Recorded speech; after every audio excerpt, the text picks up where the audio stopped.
Good morning, Cullman. Thank you for joining us on Cullman Today. I'm your host, Christine Wiggins, and today is Wednesday, June 17th. Coming up on Cullman Today, Cullman County turnout was low in Tuesday's primary runoff, but several statewide races saw clear local winners. Plus, Cullman County EMA Director Tim Sartin is stepping into a statewide leadership role for emergency managers across Alabama. And Cullman students in the community could soon see more court space and upgraded tennis facilities through a city-school partnership. All this plus sports, weather, and more. Now let's take a closer look at the top stories happening in Cullman today.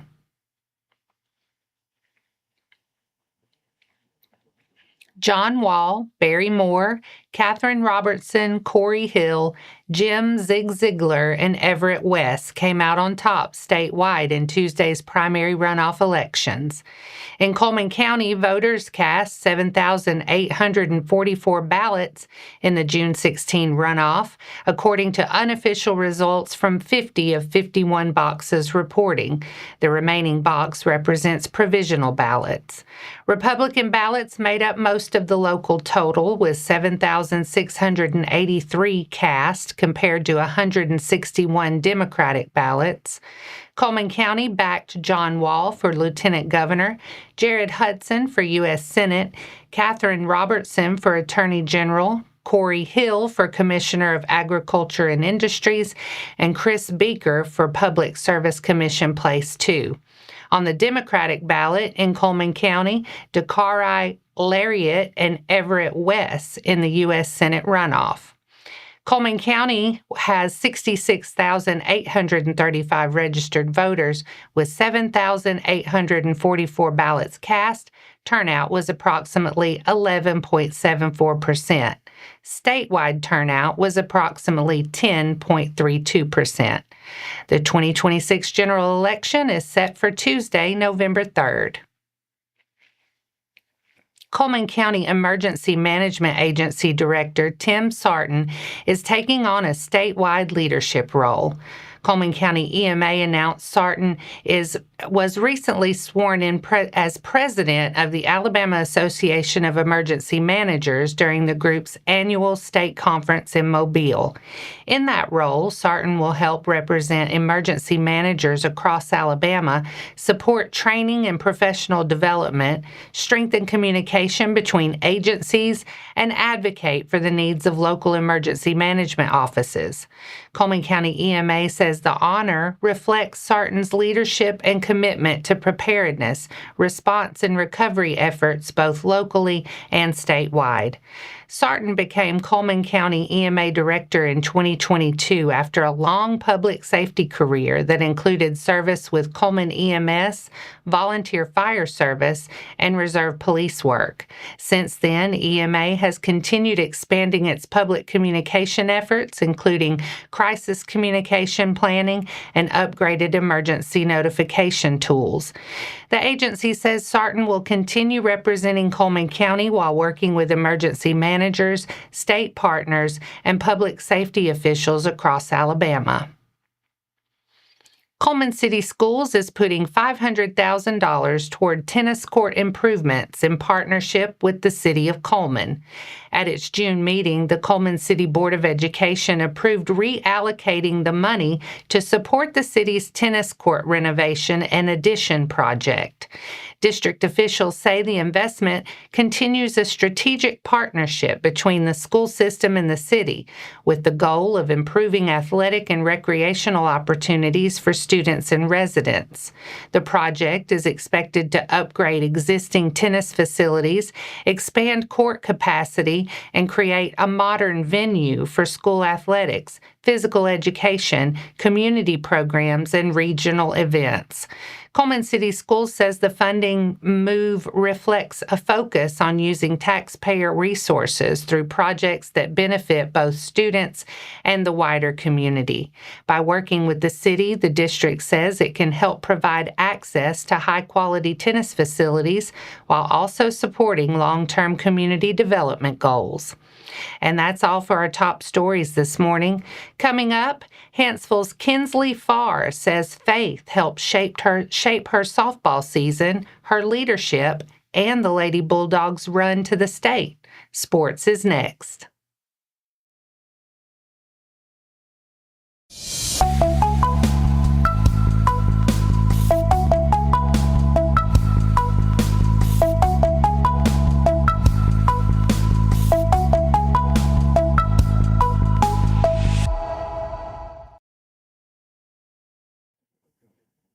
Welcome back.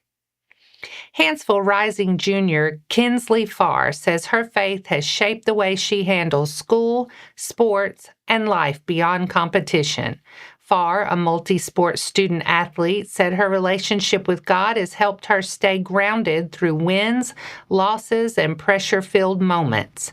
She pointed to Hanceville's softball run to the state tournament as a season that strengthened the team both on and off the field. Farr said the Lady Bulldogs leaned on faith during adversity, including teammate Bentley Childers' injury late in the season. She also credited head coach Kim Lewis with helping change the culture of Hanceville softball and bringing the team closer together. Farr said mentoring younger athletes is one of her favorite ways to make an impact, especially by helping them grow as competitors and as people. She said her coaches and her mother have been important role models in her faith journey. After a memorable season, Farr hopes Hanceville can make another deep run next year and bring home a blue map. And that wraps up sports for today.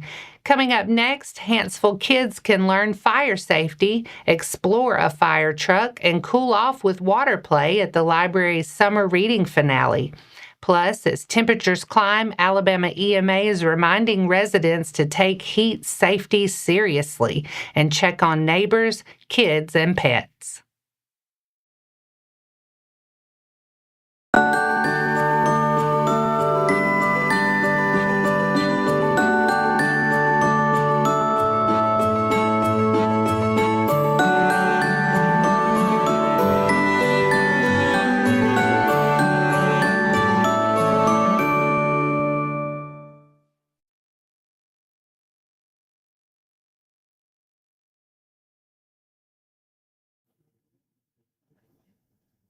Welcome back. Now it's time to speed things up with a news rundown. 4 stories in under 4 minutes. Restoring Women Outreach is selling donated musical instruments and church equipment to help support its recovery housing program in Cullman County. The organization says proceeds from the sale will go directly toward helping women rebuild their lives through safe housing, life skills training, and support. Items available include a Kawai grand piano, an organ with pedals, a Korg Triton keyboard, a bass guitar and amplifier, conga drums, speakers, and other equipment. Restoring Women Outreach says the goal is to turn the donated items into funding that can provide stability and hope for women in need. Anyone interested in learning more, making an offer, or viewing available equipment can contact Restoring Women Outreach directly. The organization is also encouraging residents to share the sale information. The Shirley Burden Public Library in Hanceville will wrap up its June summer reading program with a special fire safety story time. The event is set for Wednesday, June 24th at 10 a.m. at the library. Hanceville Assistant Fire Chief Bart Absher will lead the program, teaching children about home safety, what to do in case of a fire, and fire prevention. Library Manager Teresa Rivera said Absher will also share information about the fire department's free fire alarm program and who may qualify. Children will also get to see the fire truck outside the library, then cool off with water play, so they should bring a bathing suit and towel. After the program, the library will serve pizza from Reyes Pizza and drinks donated by Pepsi. Wallace State Community College will be featured in Season 16 of The College Tour, a national streaming series available on Amazon Prime Video. The new season premiered yesterday with Wallace State highlighted in Episode 5. The episode features 5 Wallace State students representing several areas of campus, including academics, health science, technical programs, fine and performing arts, and athletics.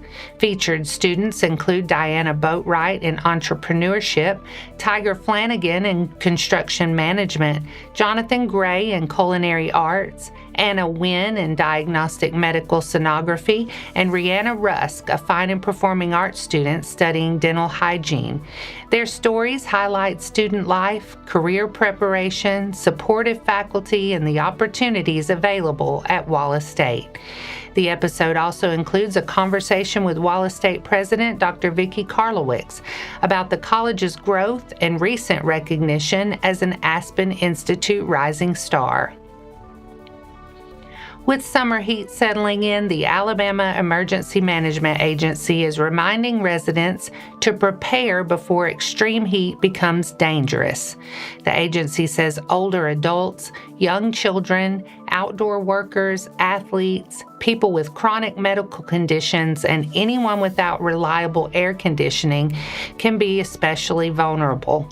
Residents are encouraged to keep homes cooler by using shades or drapes, sealing doors and windows, and identifying public places where they can cool off, such as libraries or shopping centers. Officials also warn that fans should not be used as the main way to stay cool during dangerous heat. Signs of heat exhaustion can include heavy sweating, weakness, dizziness, nausea, and fainting. Heat strokes is a medical emergency and can include confusion, seizure, or loss of consciousness. Residents should drink water, limit outdoor activity, and check on neighbors and pets. And that's your 4 stories in under 4 minutes. Now for a quick break before we look at the weather ahead and pay our respects with obituaries. I'll be right back after this quick message. What's up, y'all? Have you ever wondered what life is like here at Wallace State? Check out our episode of The College Tour and find out. Streaming now on Amazon Prime Video.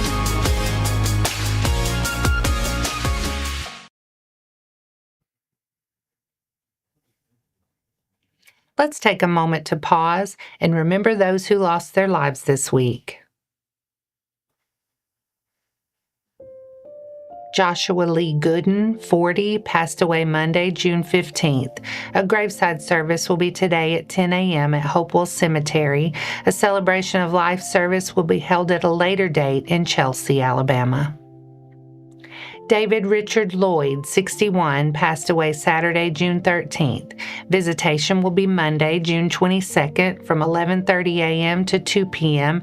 at Moss Service Funeral Home, followed by the Celebration of Life funeral service. A graveside committal service will follow at Memorial Gardens. Sousa Diane Wisner Mallon, 75 of Cullman, passed away Thursday, June 11th. Funeral service was Saturday. Alton Nail, 86 of Holly Pond, passed away Saturday, June 13th. A private service will be held. Burial will be at Holly Pond Cemetery.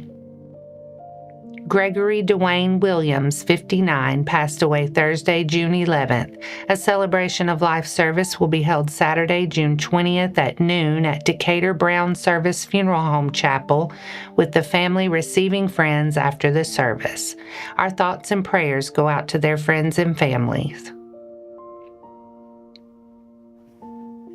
Now let's take a look at your weather forecast. Today starts cloudy, but we should see gradual clearing as the morning goes on with a high near 85. There's just a 20% chance of showers after 4, so most of the day looks manageable. Tonight stays mostly cloudy. The low will be around 72. Tomorrow is looking much wetter. The high will be near 82 with a 90% chance of rain. Tomorrow night keeps showers likely, possibly with a thunderstorm, and a low around 69. And that wraps up today's edition of Cullman Today. Thank you for sharing your morning with us. And remember to stay connected by following us on social media and visiting CullmanTribune.com for the latest from our community. We'll be back bright and early tomorrow morning at 6:30 a.m. Until then, I'm Christine Wiggins with Cullman Today. Have a wonderful day, Cullman.